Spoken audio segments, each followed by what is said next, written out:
Stock markets have fallen sharply in Europe and the United States today as fears grow about the economic damage that could be caused by the measures to tackle a fresh wave of coronavirus infections. Britain's stock market suffered its worst day in over 3 months, with over $65 billion wiped off the FTSE 100.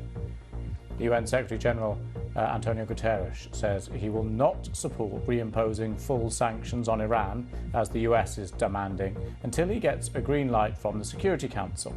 The US has said that the UN sanctions against Iran had been restored because Iran was in breach of the nuclear deal. But most of the Security Council members say that decision is illegal, as President Trump pulled the United States out of the agreement in 2018. It looks like the Italians want fewer politicians. Exit polls indicate voters have decided in a referendum to reduce both houses of parliament by around a third.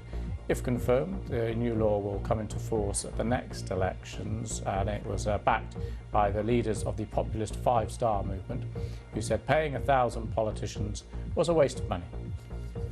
The latest headlines for you.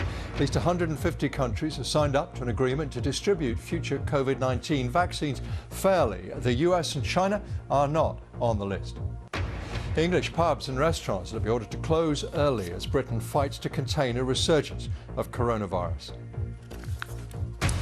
American government scientists are reporting that the Arctic Ocean's floating ice cover has shrunk to its second lowest extent since satellite records began back in 1979. Till this month, only once in the past 42 years has a frozen skullcap covered less or fewer than 4 million square kilometres. Researchers say the Arctic could see its first ice-free summer as early as 2035. Rescuers have begun an operation to save dozens of pilot whales stranded on a beach on the west coast of Tasmania. Conservationists aren't sure why the 270 whales came to shore and around 90 have already died, sadly. Whale beachings are common in the region, but one of this size hasn't been seen since 2009.